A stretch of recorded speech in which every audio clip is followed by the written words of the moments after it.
Hello, Glen Sample here. Welcome to the next episode. The next chapter is number 3, A Little House in Dallas. Enjoy.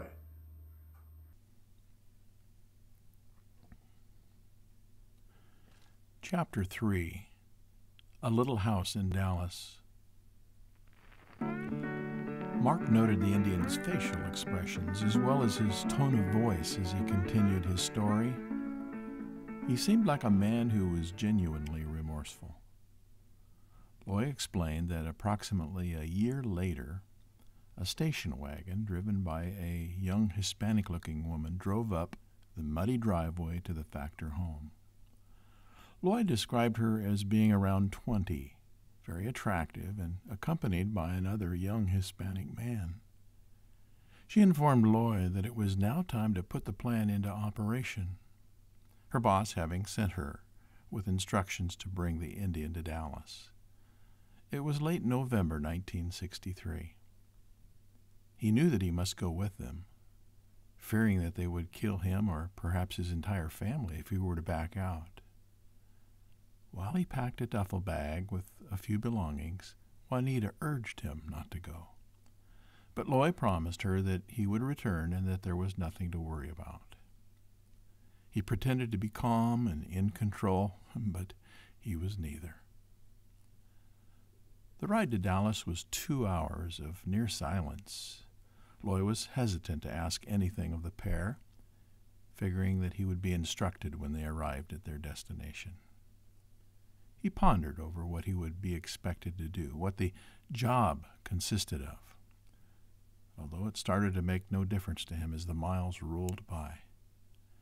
He simply wanted to get it over with and get back home with the promised $8,000 and his life. It was still late morning when the trio arrived in Dallas. The woman drove to a residential area and parked. She motioned towards a small house surrounded by a white picket fence, explaining that this was to be the base of operations for the next couple of days.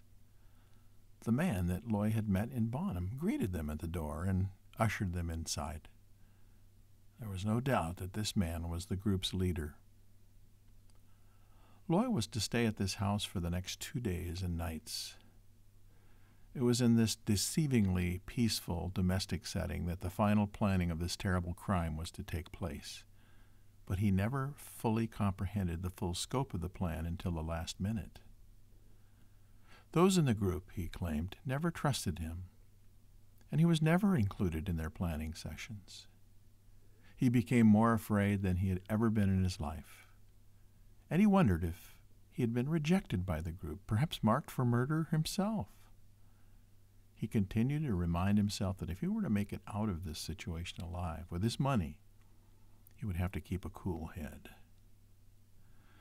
Then Loy described to Mark how the 4 of them would from time to time be joined at the little house by 2 important visitors. This group, minus Loy, would gather at a kitchen table where maps and hand-drawn diagrams would be laid out and discussions would ensue into the late hours of the night. As the Indian explained it to Mark, he was not informed of the entire plan until the last fateful day. The young woman drove Loy to a large 7-story warehouse building. She led Loy into the rear of the warehouse and up the north stairwell, unimpeded, to the 6th floor. There, 2 men were nervously checking and double-checking 2 rifles. One of the conspirators was positioned in the east window, while the other man, the group's leader, took up a position near the west window. Loy told of the same young Latin woman equipped with a walkie-talkie, counting down a tempo for the men, signaling for them to fire when the target reached the predetermined position. After the shots were fired, he immediately exited the building with the woman in the same manner as they had entered. Loy insisted repeatedly to Mark that he had never pulled the trigger on that day. Mark was struck by the Indian's sincerity. In his heart, he knew that Loy's story, as strange as it sounded, was true. There was no reason for Loy to lie about such a thing, although Mark found it difficult understanding why Loy would get so deeply involved in a murder plan without knowing until the last minute what the plan was all about. He also suspected that Loy was more than just a casual observer in the building, but he knew Loy to be very simple-minded and perhaps for that same reason very exploitable. Further questioning of Loy ended when the two were released back into the general prison population after having recovered. Loy Factor became one of the memories that Mark left behind, but he remained, along with his strange revelation, as someone he would not forget.